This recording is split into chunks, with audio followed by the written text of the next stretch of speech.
Lucknow Pact 1916. The era of Hindu Muslim harmony overlapped with the duration of the World War 1914 to 1918. This cooperation was formalized by a pact midway through the war, which was to be the high point of Hindu Muslim rapprochement. The leaders who effected it were Muhammad Ali Jinnah and Wazir Hassan on one side, and Ambika Charan and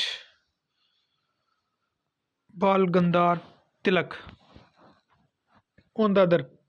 The pact was the pact which was signed in Lucknow on 30 December 1916 provided for a joint struggle against British rule and attainment of representative government in India. The Congress, in view of the changed creed of the Muslim League, agreed to both separate electorates and weightage. For the Congress, it was an achievement that the Muslim League would be a partner and not a rival in the freedom struggle.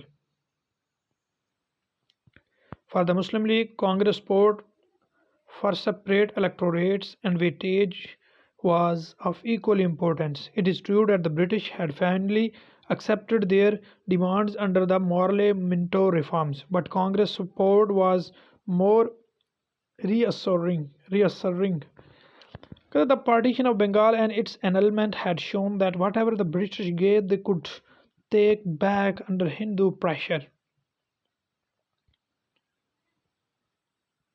Within the Muslim community, however, the Lucknow Pact did not enjoy equal popularity in the Muslim majority provinces of the Punjab and Bengal. It caused resentment. There was a general agreement over separate electorates. We have seen how being a majority in Bengal, Muslims were not a majority in the council. Weightage was also producing the same result. In the minority provinces of UP, for example, Muslims constituted 14% of the population but were given 30% representation. In Madras, Muslims made up less than 7% of the population but were given 15% representation. The enhancement did not bring any concrete benefits as the Muslims were a minority, and they remained a minority.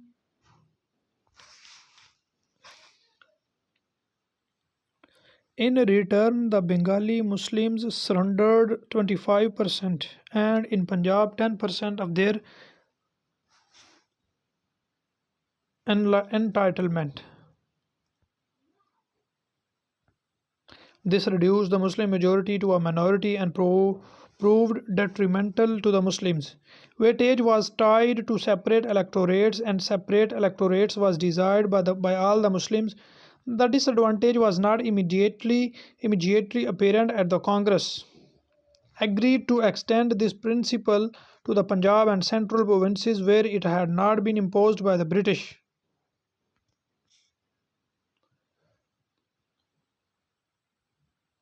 On the large Indian stage, the Lucknow Pact actually marked a culmination and not a new beginning. But signing the Lucknow Pact, Jinnah was playing the role of ambassador of Hindu Muslim unity.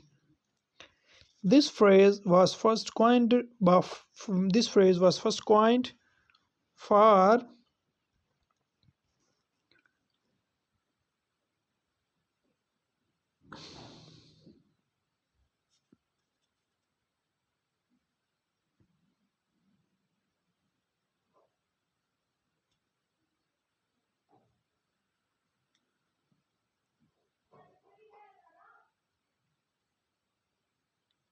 sorry.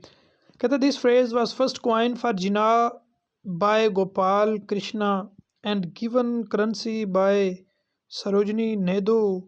Jinnah could play this role because at this time he enjoyed equal eminence in both the Congress and the Muslim League. However, this phase did not last because a year earlier in 1915, Gopal Krishna had died and Mohandas Karamchand Gandhi had returned to India. Gandhi was present in Lucknow when the Lucknow Pact was signed but had no high opinion of it. The pact had in the approval of Congress, but since it lacked endorsement by Gandhi, this instrument of Hindu-Muslim cooperation did not last long.